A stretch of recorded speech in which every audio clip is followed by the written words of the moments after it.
Today is Friday, and you know I've got the details for day 13 in the Diddy trial. One thing everyone keeps asking is how long is this trial going to be? They discussed it this morning. They expect to be done and have jurors deliberating by or around July 4th. So that means the whole month of June, we still have trial. Back on the stand this morning is Mia, and they were discussing an October 26, 2015 WhatsApp message between Mia and Chief of Staff Kristen Karam, where she is saying Sean doesn't sound like he's in his right mind. Sean was threatening to kill her and take her to HR. Failure to follow every one of Sean's orders had a range of consequences. I would have been in big trouble, gotten fired, lost my job, emotionally or possibly even physically abused. Mia brought up the time that Cassie had caught Sean cheating on her and was devastated. She stopped answering Sean's calls when she was in South Africa shooting a movie. This caused Sean to call and blow up Mia's phone. She had 48 missed calls and messages from Sean and others that worked for him.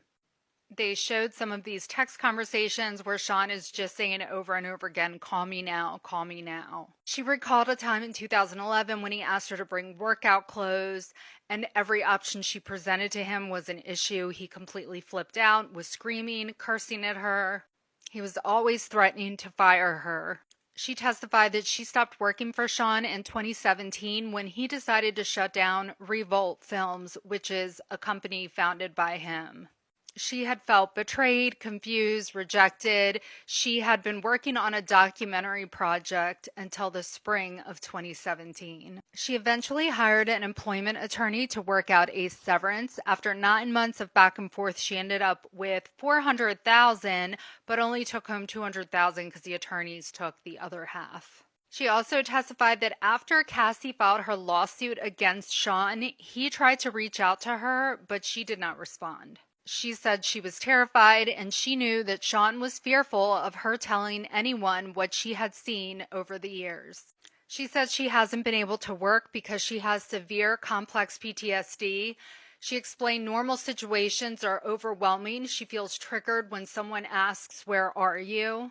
At this point, they start cross-examination, which is where his defense attorneys get to question Mia about her testimony, and the defense attorneys start to go through a binder of photos where her and Sean appear to be enjoying each other's company. One picture was from Burning Man Festival in 2013. They said, "You're standing right next to and leaning toward him, the man who terrorized you." They then showed a YouTube comedy skit directed by Andy Samberg depicting her in a hospital gown giving birth with Sean acting as the obstetrician.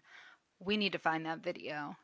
They questioned her about a social media post with Sean where she had said, "Love you," and praised him as a mentor and inspiration. The defense tried to call out contradictions in her testimony where she said she was in constant fear of upsetting Sean, but would post about being his best friend.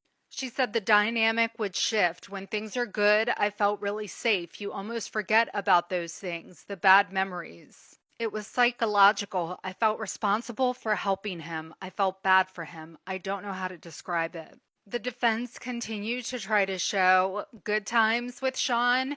They showed a video of Mia laughing in a comedy video with Rick Ross, images of her celebrating a birthday of Sean's with his son. At this point, they break for lunch. Mia will be back on the stand after the break. I'll post this afternoon's recap once court is over.